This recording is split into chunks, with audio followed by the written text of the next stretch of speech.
축복하며 인사합시다. 잘 오셨습니다. 네, 눈을 마주치면서 한 번 더 고백합시다. 하나님께서 당신을 부르셨습니다. 아멘. 모든 자리가 이유와 목적이 있듯이 오늘 저와 여러분이 바쁜 삶 속에서 또 치열한 삶의 현장에서 오늘 예배 자리 나와 쉼을 얻고 또 힘을 얻고 새로운 도전이 되기를 주님의 이름으로 축복합니다. 그래서 예배 시간은 말 그대로 페스티벌입니다. 찬양도 부르고 우리가 기도도 하고 하지만 사실은 이 문화가 우리나라 이 전통 유교 문화와 이 예배 문화가 만나서 이렇게 우리가 조용히 앉아서 말하는 저는 서 있지만은 제가 아프리카 선교를 가보니까요, 한 2시간 동안 예배를 드리는 게 아니라 예배 전 찬양이 2시간입니다. 예배 동안요 찬양을 하는데 난리가 납니다. 막 서로 허리 잡고요, 막 기차하면서요 노래 부르고요 춤추고 막 하거든요. 제가 보면서 참 예배의 기쁨이 보인다 생각이 들더라고요. 그래서 이제 예배를 하는데 말씀만 또 1시간 반을 하거든요. 그러니까 식사까지 하면 예배가 총 8시간이 걸립니다. 아마 제가 안동에서 이렇게 했다가는 아마 소문이 날 겁니다. 예배라고 하는 것은 기쁨 그 자체입니다. 예배는요, 내가 구원받은 것, 또 한 주간 하나님께서 나를 위해 기도하시고 나를 인도하신 것을 감사하는 자리입니다. 오늘 이 시간 예배 자리에서 참된 기쁨과 행복을 얻기를 주님의 이름으로 축복합니다. 우리 마지막으로 옆 사람을 보며 축복하며 인사합시다. 당신 때문에 행복합니다. 아멘. 우리가 이런 고백들만 하고 살면 좋을 텐데 그렇지 않을 때가 너무나 많습니다. 그래서 우리가 살다가 한계에 부딪히거나 또 막 짜증나거나 화나거나 또는 화를 넘어서 분노까지 일으킬 때가 너무 많거든요. 특별히 요즘 같은 각박한 세상에 사실은 예전 같은 정도 많이 사라지고요. 그래도 저는 안동은 아직까지 그 사람에 대한 정이 남아있다고 생각합니다. 제가 안동에 와서 얼마 안 됐는데 저희 자녀가 이제 셋이 있다 보니까 그 옆에서 식사를 하시던 어르신께서 저를 딱 보면서 뭐라고 하시면은 애국자네 애국자 이렇게 얘기를 하시더라고요. 아마 다른 의미가 아니라 아이를 많이 낳아서 요즘 같은 인구절벽 시대에 도움이 됐기 때문에 말하지 않았나 생각이 듭니다. 그러면서 이분이요 저에게 오던 약속을 딱 청하십니다. 그래서 하나만 더 낳게 그러시더라고요. 제가 거기에는 대답을 못했는데 그러면서요 저희 아이들 보면서요 이쁘다 귀하다 하시더라고요. 그래서 식사를 다 마치고요 저희 나가려고 하니까 사장님께서 이미 벌써 아까 그 어르신이 다 개선을 하고 나가셨다로 이런 얘기를 하시더라고요. 그래서 제가 그분의 성함을 모르고 또 그분을 사실은 누군지는 모르지만은 그래 아직은 안동에는 아직 사람 사는 냄새가 남아 있고 또 사람에게 있는 그 정이 있는 도시인 것 같습니다. 오늘 우리가 하나님의 사랑으로 이웃 사랑으로 영혼 사랑으로 실천되기를 주님의 이름으로 축복합니다. 진정한 우리의 삶의 변화는 어디서부터 시작할까요? 누구나 우리의 삶이 조금씩이라도 바뀌기를 원하지만은 똑같이 변하지 않는 이유는 왜 그럴까요? 진짜 삶의 변화는 눈에 보이지 않는 것으로부터 시작됩니다. 결국은 나의 말과 행동, 삶의 모습까지 바뀌어지는 것은 결국 내 안에 보이지 않는 내가 변할 때입니다. 반대로 왜 우리는 문제 앞에서 한없이 작아지며 또 위기 앞에서 무능한 우리 자신을 발견하게 될까요? 결국 마지막 넘어서야 될 큰 산은 결국 나 자신입니다. 다른 사람도 아니고요. 또 가치 있는 사람도 아니고요. 지나가는 사람이 아니라 결국은 나 자신을 넘어서야 합니다. 나 자신을 넘어설 때 하나님이 주신 것들을 발견할 뿐만 아니라 우리 삶에 하나님이 주신 것들이 보여지기 시작합니다. 오늘 짧은 강단의 말씀을 통해 우리 자신을 넘어서는 시간 되기를 주님의 이름으로 축복합니다. 사람들은 한계를 만나거나 뭔가 내가 할 수 없는 불가능을 만날 때 종교를 찾아갑니다. 결국 사람들은요 바르게 살기를 원하거든요. 그 누구도 틀리게 살거나 그 누구도 나쁘게 살기를 원하는 사람은 아무도 없습니다. 다 바르게 살기를 원하고요. 바르게 사는 삶이 맞다라고 생각합니다. 그래서 많은 사람들은 종교적 행위와 선행, 그리고 규칙을 준수하는 것과 법을 준수하는 것, 또 자신의 삶을 절제하는 것으로 나 자신을 지배하며 나 자신을 컨트롤하려 합니다. 착하게 살기, 다른 사람보다 내가 외식하지 않기, 나보다 약한 사람을 돕기. 결국 이런 노력의 마지막 핵심은 나입니다. 다른 사람을 위해 베푼 선행이었고 다른 사람을 위해 살았다고 하지만 결국은 나 자신만 남는 것입니다. 우리의 한계와 인간이 가지고 있는 그 본성을 뛰어넘을 수가 없는 것입니다. 그래서 우리는 로마서 3장 20절의 말씀처럼 율법으로는 죄를 깨달을 뿐 구원하지는 못한다라는 그 말씀을 기억해야 합니다.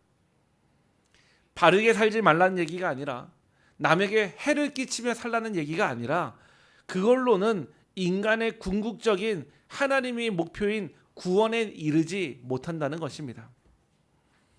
어제 우리 권사님의 현장에서 어떤 한 분을 만나서 복음을 전했습니다.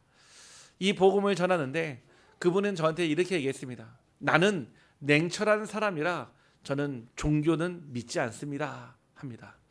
그러면서 자기 인생에 살아온 과거를 쭉 말씀해 주시면서 눈에 보이는 것이 중요하지 눈에 보이지 않는 것은 중요하지 않습니다.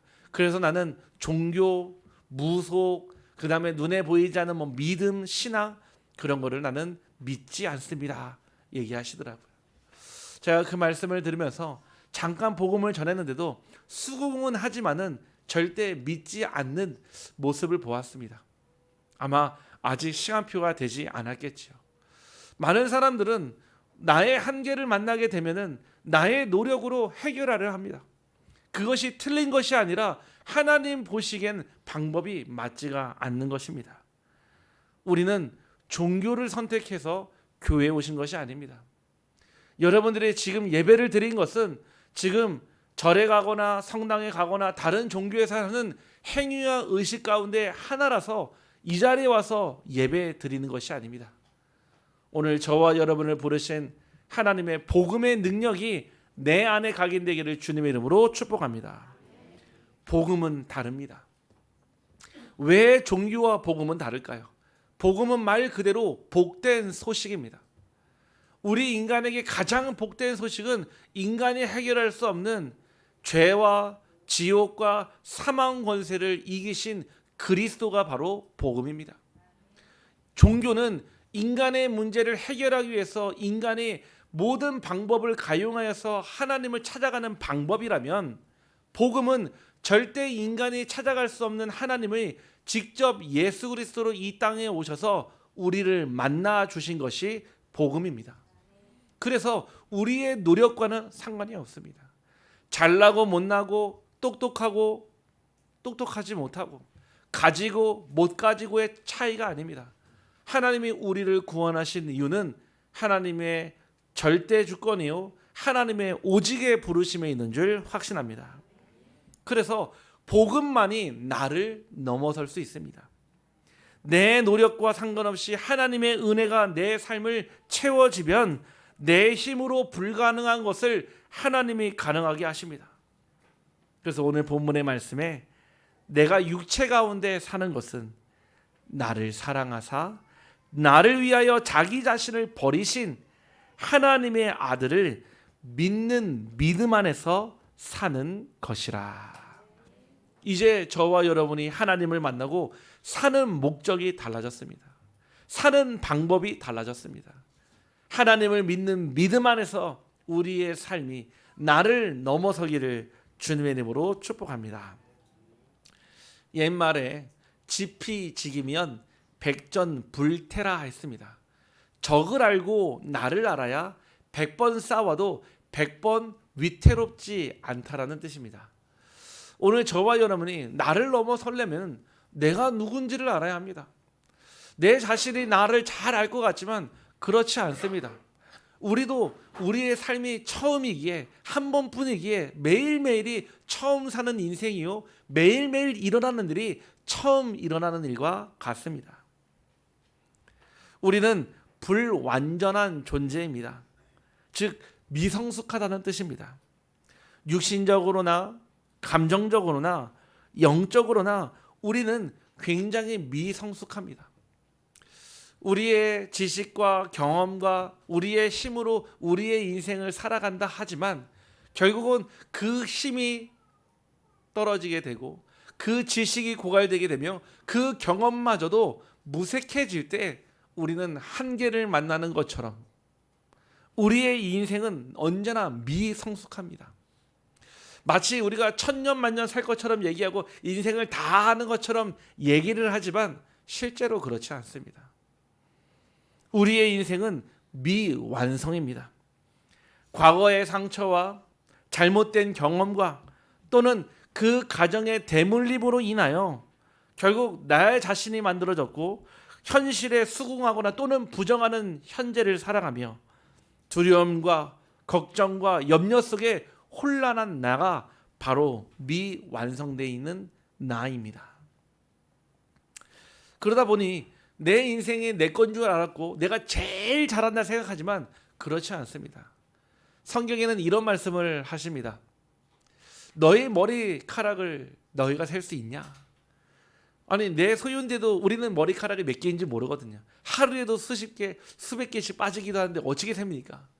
하나님은 알고 계신다고 하십니다. 즉 하나님은 나 자신을 우리보다 더 잘하시는 분이 하나님이시랍니다. 하나님께 내 인생을 맡기는 것이 불안한 것이 아닙니다.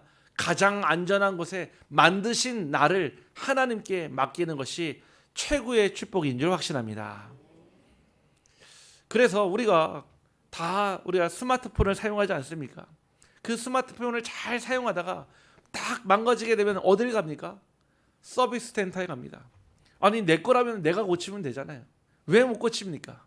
우리는 단지 사용만 할 뿐이죠. 사용하는 방법을 알고 그거를 작동하는 방법만 알 뿐이지 실제 내용은 모릅니다. 문제가 생기면은 원래 만든 사람에게 가져가듯이 우리 인간의 영혼에 문제가 왔을 때, 한계가 왔을 때, 나를 넘어서지 못할 때 하나님께 돌아가는 것이 맞는 줄 확신합니다. 우리는 누구입니까? 자기 중심적 존재입니다. 결국 모든 선택과 판단이 나에서부터 시작됩니다. 내가 행복해야 하고 내가 만족돼야 되고 내가 좋아야 합니다. 결국 나라는 기준으로 삶을 살아가니까 나하고 맞을 때는 좋지만 나하고 맞지 않을 때는요 우리는 꽤나 많이 힘들어합니다. 불편해하거나 부담스러워하거나 거부하거나 또는 회피합니다. 결국 나의 기준, 나의 만족, 나의 영광을 위해 살아가는 것이 우리의 인생입니다. 그거는 저나 여러분이나 모든 사람이 마찬가지입니다. 이것이 바로 영적 문제의 뿌리입니다. 창세기 6장 5절에서 6절에 여호와께서 사람의 죄악이 세상에 가득함과 그의 마음으로 생각하는 모든 계획이 항상 악할 뿐임을 보시고 땅 위에 사람 지으셨음을 한탄하사 마음에 근심하시고 하나님의 사람을 만드셨는데 하나님을 떠난 사람들을 보니까요 하나님은 근심하시고 근심을 넘어 한탄하셨다고 하셨습니다. 과연 창세기 6장에 그 사람들만 얘기하는 걸까요? 그 6장 안에 저와 여러분의 삶도 같이 있었습니다. 그러다 보니까요 사사기 17장 6절에 그때 이스라엘의 왕이 없으므로 사람마다 자기 소견에 옳은 대로 행하였더라. 눈에 보이는 왕을 뜻하는 것이 아닙니다. 우리 인생을 다스리시는 왕이 없으니까요 사람들이 자기의 소견에 자기가 보기에 자기의 세계관에 자기의 관점에 보기에 옳은 대로 살아갈 수밖에 없는 것입니다. 오늘 이 땅에 오신 예수 그리스도가 나의 인생을 다스리시는 왕 되기를 주님의 이름으로 축복합니다. 예수님은요 우리 인생의 주인으로 오셨습니다. 우리 인생에요 하나님께서 우리 인생을 다스리시는 만왕의 왕으로 보내셨습니다. 우리 인간은 누구입니까? 바로 한계에 갇힌 존재입니다.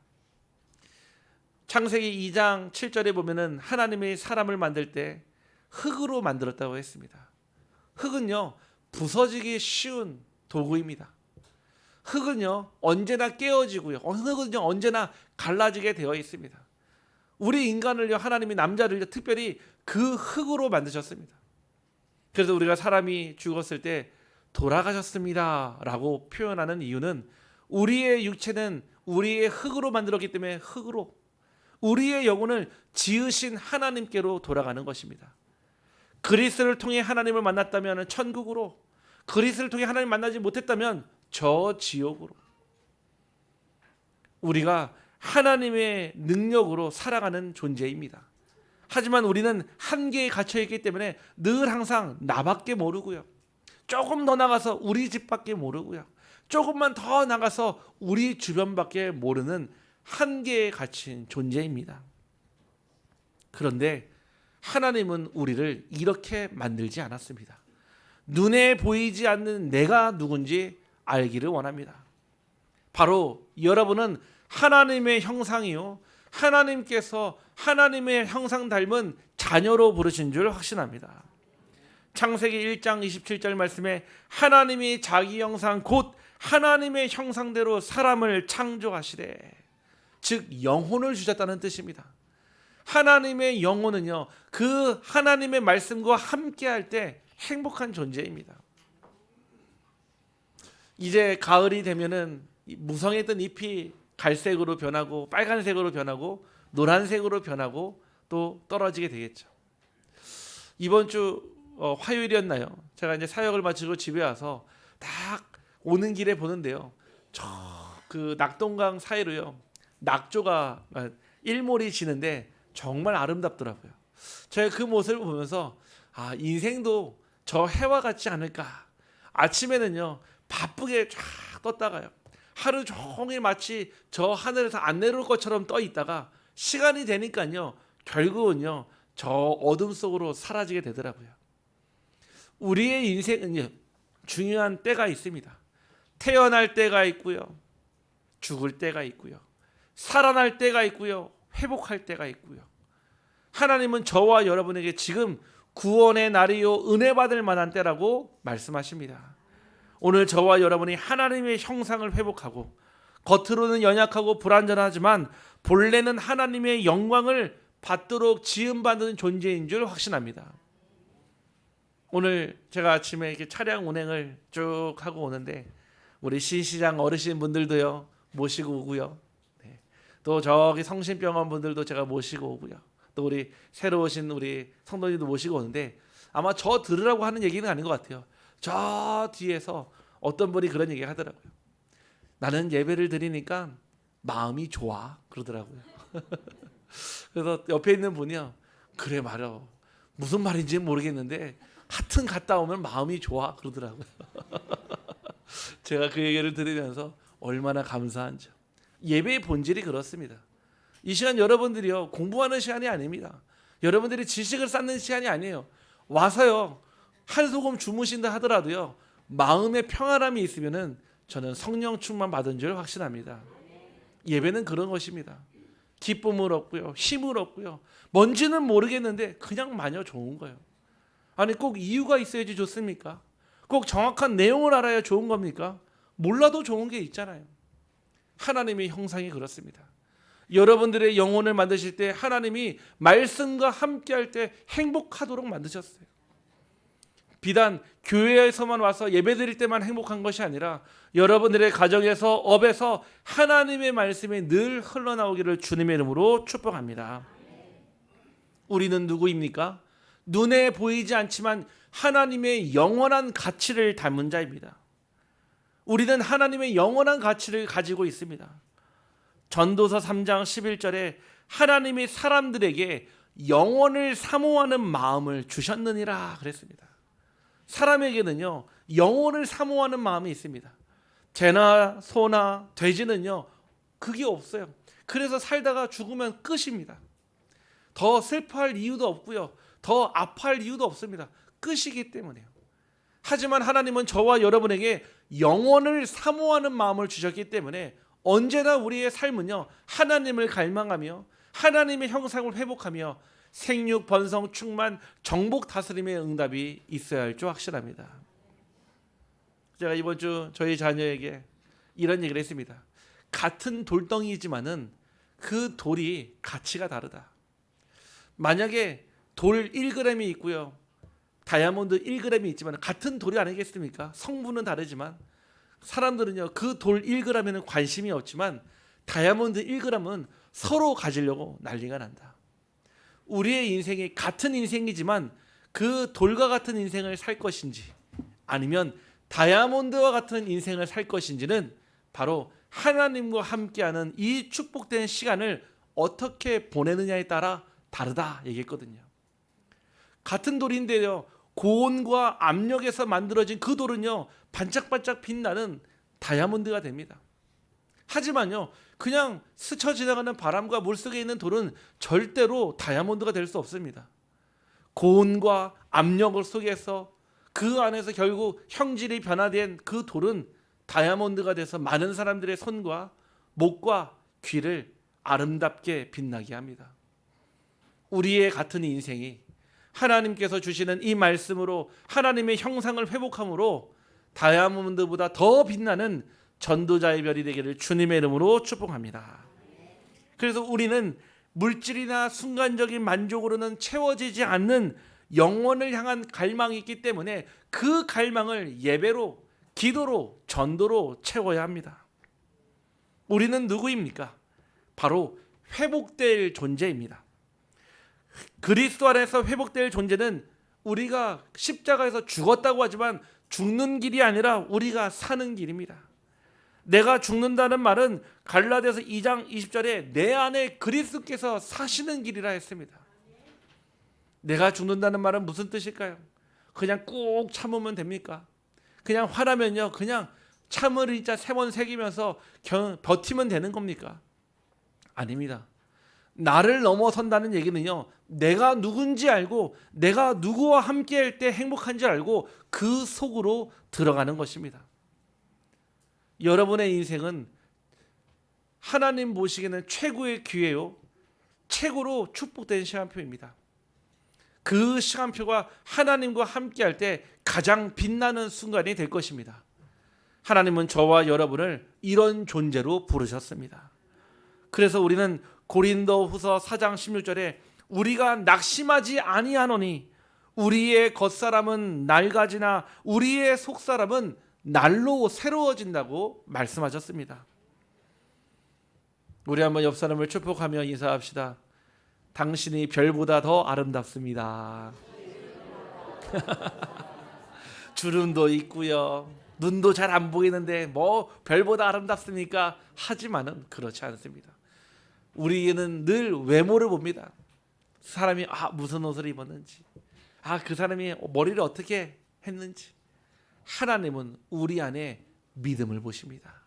그래서 여러분들은 아름다운 별보다 더 아름답다는 얘기는 결국 하나님과 함께 할 때 가장 가치 있는 여러분이기 때문에 그렇습니다. 여러분들이요, 결국 나를 넘어서려면 어떻게 해야 되겠습니까?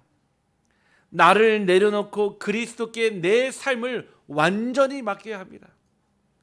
신앙은요, 복음은요, 내 인생의 일부를 맡기는 게 아닙니다. 전부를 맡기기를 소원합니다.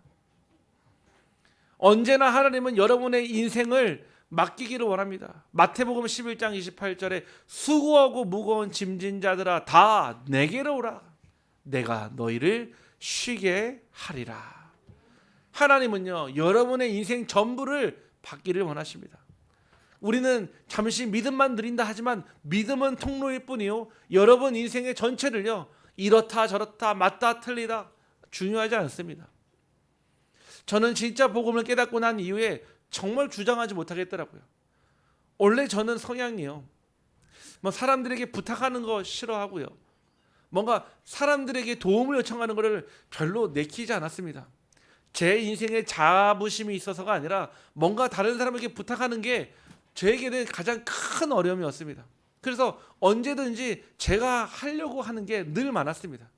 그런데 이런 되어질지 몰라도요, 결국은 하나님이 기뻐하시지 않았습니다.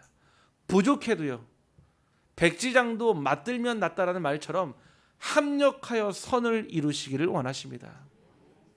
하나님은요, 뭔가 내 잘난 나를 통해 아니면 못난 나를 통해 뭔가 내가 뚝딱뚝딱 만들어가는 세계복음화가 아니라 부족함과 연약함과 또 함께함을 통해서 하나님은 하나님의 작품을 이루어갑니다. 여러분들 퍼즐을 아십니까? 퍼즐을 보면은 다 흩어져 있으면은 어디가 어디 있는지 알 수가 없습니다. 저 끝에부터 하나씩 하나씩 맞춰서 가기 시작하면은 나중에 시간이 지나고 나면은 그 퍼즐이 작품이 완성이 되어 있습니다. 어떤 퍼즐은요, 저 끝에 구석에 자리한 것도 있고요. 어떤 그 퍼즐은요, 가운데 있는 것도 있습니다. 하지만 그 하나라도 빠지게 되면은 작품은 완성되지 않습니다. 하나님은 부족하고 연약한 저와 여러분을 통해 합력하여 선을 이루어서 안동복음화, 경북복음화, 이 나라 복음화, 세계 복음화 이루실 줄 확신합니다. 그래서 잘하고 못하고는 중요하지 않습니다. 하나님이 잘하는 자를 뽑았다면 우리는 이 자리에 서 있지 못합니다. 하나님이 완벽한 자를 부르셨다면 우리는 절대 그 대열의 반열에 설 수가 없습니다. 그래서 부족해서 옆에 있는 분을 붙이셨습니다. 한번 쳐다보시기 바랍니다. 네, 참 신기하죠. 하나님이 부족한 줄 알고요, 옆자리에다 딱 앉혀놨어요. 네. 사랑하는 남편도 아내도 그렇습니다. 누구는 왼수 덩어리라 그러고 근심 덩어리라 그러고 짐 덩어리라 하지만 하나님은 가장 필요한 순간에 가장 합력하여 선을 이루시도록 돕는 배필로 함께하는 자로 부르신 줄 확신합니다. 저는 그게 인정되니까요, 부족해도요 부탁해요. 제가 할 수 있어도 부탁드립니다. 왜? 합력하여 선을 이루어야 하니까요. 하나님은 저와 여러분이 복음으로 하나 될 때, 우리의 불가능을 뛰어넘으며 복음으로 하나 될 때 하나님의 언약이 성취될 줄 확신합니다. 하나님과 동행하며 사는 것이 중요합니다. 나의 약함과 한계를 인정하는 우리는 삶을 살아야 합니다. 고린도후서 12장 9절 말씀에 내 은혜가 내게 족하도다. 이는 내 능력이 약한 데서 온전하여 짐이라 그랬습니다. 여러분들이 약할 때, 여러분들이 그 약함을 인정할 때 하나님의 능력이 나타납니다. 하나님의 능력이 나타나면 그 누구도 판단하거나 정죄하거나 재단하거나 또 말할 수 없습니다. 우리의 약함이 곧 하나님의 강함이 되기를 원합니다. 약한 부분이 있으면 숨기지 마십시오. 드러내십시오. 하나님, 나 이렇게 부족합니다. 연약합니다. 그래서 하나님 내게 오셨잖아요. 나 하나님을 발판으로 내가 이런 온전하여짐의 축복을 누리기를 원합니다. 결국 하나님과 동행하며 사는 것, 여러분들의 직장과 학교와 가정에 또 많은 관계 속에서 하나님의 사랑과 뜻을 경험보다 결과보다 하나님의 은혜를 먼저 바라보는 삶이 되기를 소원합니다. 그래서 복음은요, 단순한 신앙생활이 아닙니다. 종교생활이 아닙니다. 우리 사람의 인간의 모든 것이 전인격적인 치유가 일어나는 것이 복음입니다. 하나님은 저와 여러분을 그렇게 만드셨고 부르셨습니다. 절대 눈에 보이는 나에게 속지 마세요. 나는 미성숙하죠. 나는 미완성이죠. 늘 항상 부족해. 맞아요. 인정하십시오. 빨리 인정하십시오. 그래서 나는 그리스도가 필요해. 이게 결론입니다. 나를 넘어서는 인간의 노력의 끝이 아니라 은혜의 시작입니다. 왜냐? 나를 넘어서게 되면은 결국 하나님은 세 가지 언약을 성취하십니다. 오늘 미래의 언약으로 붙잡기를 소원합니다. 결국 나를 넘어서게 되면 땅 끝까지 증인되게 하십니다. 사도행전 1장 8절 말씀에 오직 성령이 너희에게 임하시면 너희가 권능을 받고 예루살렘과 온 유대와 사마리아와 땅 끝까지 이르러 내 증인이 되게 하신다 하셨습니다. 우리의 능력으로는 땅 끝은커녕 내 옆집도 복음 전하기 힘들대 하나님의 능력으로 나를 넘어서게 되면은 우리는 땅 끝까지 복음 전하는 증인될 줄 확신합니다. 언제까지입니까? 끝날까지입니다. 마태복음 28장 20절에 내가 너희에게 분부한 모든 것을 가르쳐 지키게 하라. 볼지어다 내가 세상 끝날까지 너희와 항상 함께 있으리라 하시니라. 하나님은 세상 끝날까지 여러분과 함께 하시고 여러분을 통해 하나님의 일을 이루실 줄 확신합니다. 누구에게 갑니까? 만민에게 갑니다. 마가복음 16장 15절에 또 이르시되 너희는 온 천하에 다니며 만민에게 복음을 전파하라. 결국 나를 넘어서게 되면 땅끝까지, 세상 끝날까지 만민에게 복음을 증거하는 전도자의 삶이 됩니다. 어제 우리 이 여전도에 우리 순회 예배를 첫 시작을 했는데요. 우리 여전도에 우리 회원분들과 함께 예배드리고 또 포럼 나누고 또 식탁을 나누면서 참 제 마음에 어제 밤에 너무 감사하다 생각이 들었습니다. 왜 감사하냐면은 좋은 사람들이 모여서 감사하다기보다도 저는 미래를 보았고 가능성을 보았습니다.